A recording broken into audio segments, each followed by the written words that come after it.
Bonjour, Tristan Nito de Cozy Cloud. Donc on ne se connaissait pas, bonjour. JB Piacentino de Compte, dans ça on se croise déjà régulièrement depuis que vous êtes en place, notamment sur les élèves. Alors on a des nouveautés concernant Quant Oui. Junior.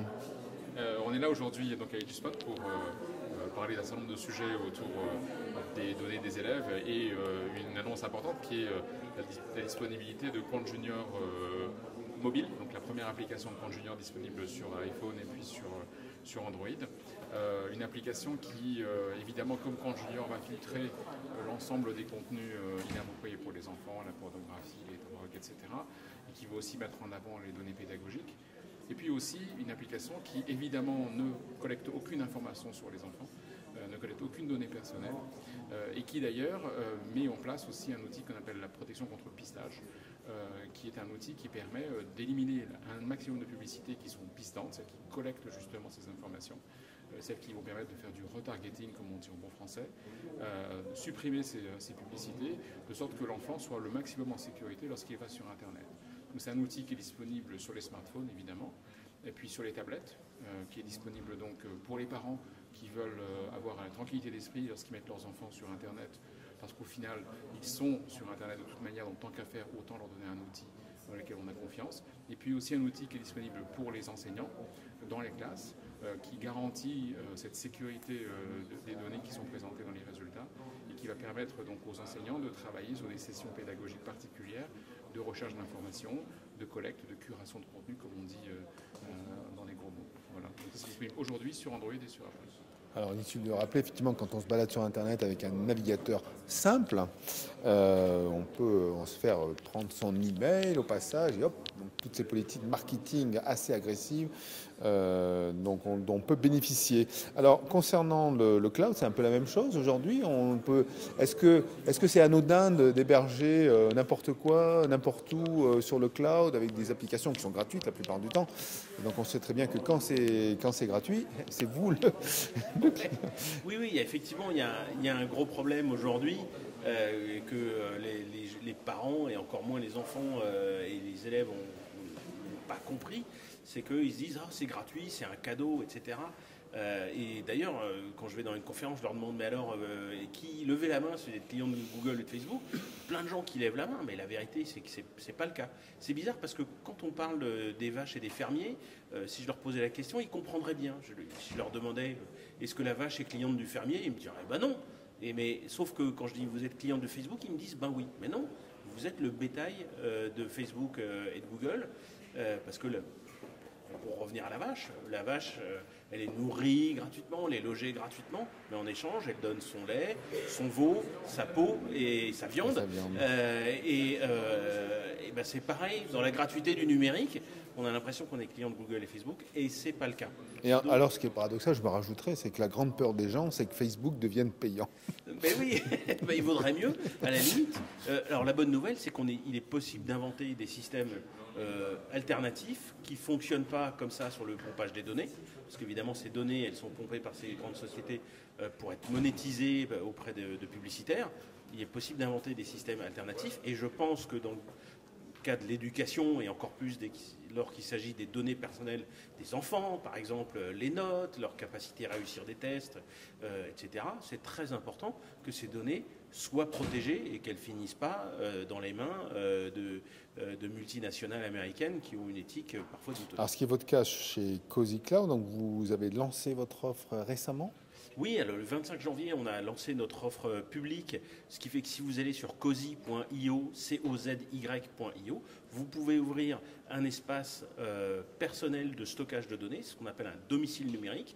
Vous pourrez récupérer vos données avec un système de connecteurs pour aller chercher des données, par exemple chez votre fournisseur d'énergie, votre fournisseur de téléphonie mobile, mais aussi dans le cadre de l'éducation, ça pourrait être sur l'espace numérique de travail de l'école ou des choses comme ça.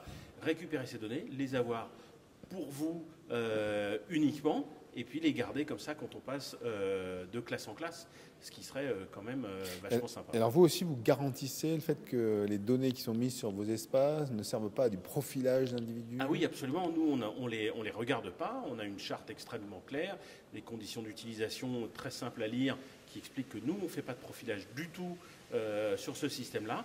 le système il est gratuit, mais si jamais vous voulez plus de place pour stocker plus de data, eh ben on vous facture quelques euros par mois, mais au moins les choses sont claires. On a un business model qui est vertueux, où on n'essaye pas de vous enfumer avec de la... J'allais vous poser la question du business model, donc on a un service premium qui permet en fait de faire survivre la société. C'est ce qu'on appelle du freemium en fait, un mélange entre free et premium.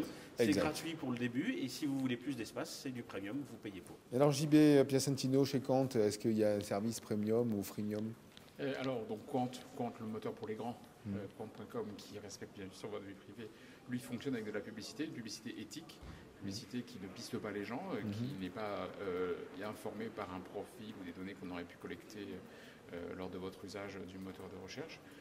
On ne cherche pas à adresser cette intimité avec les gens et l'exploiter sur leur dos.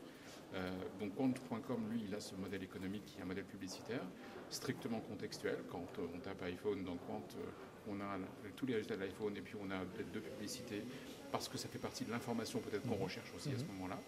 Et sur Quant Junior, on n'avait jusqu'à présent pas de modèle économique. On avait décidé d'en faire un produit gratuit, sans publicité, une forme de restitution finalement de ce que l'éducation nationale française nous a apporté, une espèce de contribution. On travaille à l'heure actuelle sur des pistes de monétisation et de modèle économique autour de Quant Junior qu'on n'a pas encore annoncé, qui sont encore en cours d'élaboration et qui vont consister non pas à faire de la publicité, mais au contraire à valoriser les offres premium, les offres payantes disponibles pour les parents et puis pour les collectivités locales et pour l'éducation nationale, de sorte qu'on crée un cercle vertueux autour de contenus de grande valeur pour lequel évidemment le prix est affiché et il n'y a pas de marché de dupes comme il peut y avoir dans les modèles soi-disant gratuits auxquels Tristan faisait référence il y a quelques secondes.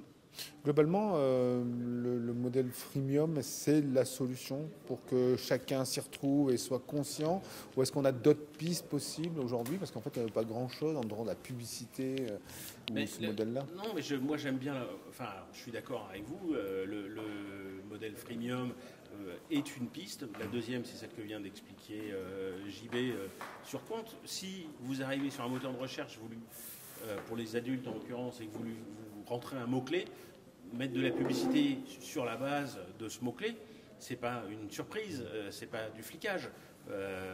Vous voulez c'est de l'information publicitaire et démontrée comme telle. C'est une bonne façon de faire et c'est toujours mieux en tout cas que de pomper les données pour les monétiser derrière. Quand vous prenez un journal gratuit dans la rue à Paris, vous avez de la publicité, mais on ne vous pique pas vos données. Ben voilà, exactement. Donc on peut très bien envisager. C'est marrant parce que c'était le business model de Google à ses débuts. Il marchait très bien et seulement sous la pression, ils sont allés dans des choses qui sont malheureusement... la finance aidant, effectivement, il faut avoir des résultats.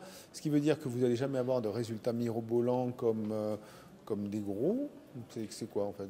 Vous avez des... En termes de performance financière? Ouais.